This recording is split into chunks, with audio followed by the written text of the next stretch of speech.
अंकिता पोरगी झोपली अशी तर उठकी कामावर का सारखं झोपायचं सांगितल्याशिवाय कळत नाही का तुम्हाला काम करायची. बर आले मग देखतच ना थोड्या वेळ पुरी कशी झोपलेलं नुसते कुरकुर करते. आज ना चांगली जिरावते मग आज काहीच काम करते. अंकिता उठायचंय का नाही नुसतं बोलल्यावर राग येतोय. कामासाठी नुसती नाटकं करायची चालले त्यांची. काही लाव का रोजानी बाया कामाला नुसती राग येते तर उठायचा तर पत्या नाही रगीलपणा पण अंगात आले की थांबा की थोड्या वेळ आता दमच निघत नाही. पोरला झोपतच आहे मी काय बसले नव्हते काही त्या हाका मारितात. तुला कामासाठीच हाका मारलं एवढं काय चिडाय होतं काम करायला नव्हतं तेवढं माया चिडाय येतं आणि तोंड फुगवा येतं. मी तुम्हाला कुठं रागाने बोलले तुम्हाला सहज बोलतो तुम्हाला वाटतं रागाने बोलते ह्या घरात बोलावं का नाही असंच झालं. तू झाली सासून मी झाले सून मी भांडी घासलं ती धुणं तरी धुकीने जा का ती मीच करायची.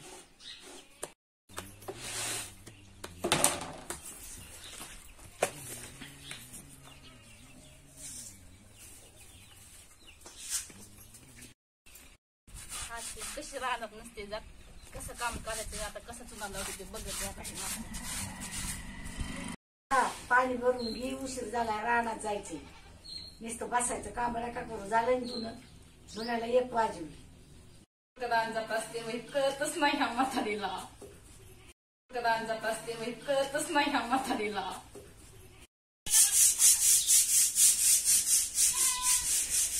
पाणी भरतात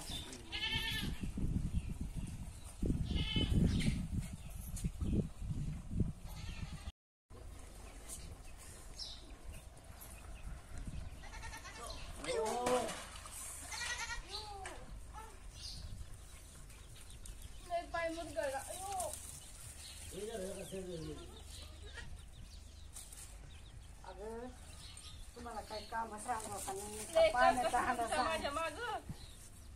हाडा आणा लावला तू बघते पडली तुम्हाला सांगावं का नाही काम काय लय जीव घेतला बाई बहिणी माझा. तू रोजच्या वाटेल तुला कळत नाही का नीट नाटकं चालायचं. काय झालं काळीला. अरे पडली बाबा तुम्ही तर लय वैताग दिलाय मला. पाण्याचा हाडा आणता आणताची दुखापत माया मरायला कामच सांगावं का नाही नको नको झाले तुमच्या काय पडली काय. तुमच्या आईचं मनाचा कर कसा माझ्या माग सकाळपासून नुसतं बडबड चालली. पोरं झोपत होती तेव्हापासून नुसती बडबडच चालली. तू कशात काय म्हणतात ती दमानी करून देईल तिला होत काम. तिला होत नाही तू करीत नाही मला हाडा उचलता येतो का हसून जिरवितात बोगत माया माड्याला तू आहे हसाय काम करा तुमच्या कसला उद्योग झाला आता माझ्या माड्याला. दवाखान्यात घेऊन तुम्हाला तेवढंच येत मला शीत न्यावं लागेल दवाखान्याच्या वाट्या करायची तुम्हाला जाते मग मला कुठून बसू देता नाही चुकला शिवा मला बारमास करायची चला घरा.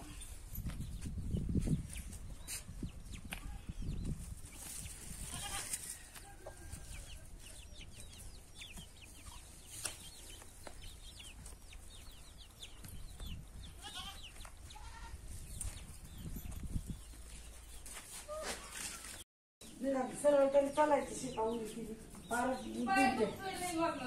तुझा पाय आता कवर तुला 4 दिवस दवाखान्यात घेऊन दुसरं नेत नाही आणायचं मला तर नको नकोच केलंय दुखणे वाहने पोलिसा पाय मुलगा तरी हाताला धरून आणायचं. माझं रोज तिकडं उन्हात कळते त्याचं काय नाही पण ह्यांचा शेवा. अरे बावड्या आता ही सगळी नाटकं चालायचं दवाखान्यात न्यायचं असं ना तुला. मग काय करू ती अरे काय करू कसं तू असं काय करीत असतं दरबारनी जरा दाब काय दाखवू तिचा पाय घेऊन पडली नाही चाललं काय करायचं पुन्हा काय झालं. दवाखाना टाकतो का तू दवाखाना टाका शिकलो नाही टाका हा शिकलो टाकीन ना टाका पोरीला केली दवाखाना पण तिला कुठं नेऊन दवाखान्यात खूप जणांशी तुम्हाला पुढं गुण येतं तिकडं हातीलं होतीलं. हा बरोबर. आईला एक टेन्शन मागे एकीकडे बायको एकीकडे आई. बायकोचं ऐकावं तर आई रागवती आईचं रागवता बायकोला वाटतं माझ्या लग्नच कशाला केलं. सगळे उरत ते नाटाचा दवाखान्यात मला नाही जायचं दवाखान्यात नाही जायचं तुला कोण कवर बसून घालून दरबारने तुम्हाला दुखल्याने मला कुत्र्याने इकडे पळ तिकडं पळ. मला नाही दवाखाना तुमच्या बोलण्यानेच मला दवाखाना मला फक्त गोळ्या आणा. कोणा आणि गोळ्या भिक्का बसल्या तर कुठून गोळ्या आणायच्या नाही. दुखत चल दवाखान्यात तुला इंजेक्शन गोळ्या दिल्या फरक पडेल. मला नाही यायचं दवाखान्यामध्ये मला फक्त गोळ्या आणा त्यानेच बरं वाटत. फरक पडेल का नाही. हा मग मी जातो आणि तू आता आजचे दिवस आराम कर. बायला सांगतो काय काम नाही सांगायचं तुला, आराम करतो काय हा जमन ना. हा आता फरक नसलंच ना. आता आपण दोघेजण दिवसभर खेळू का मग काय करायचे नुसतं नाटक करायचे पाय दुखते म्हणून ना. माझी इच्छा नसते तर मी कामच नसते करत. मला नाटक करा एकच नंबर आहे.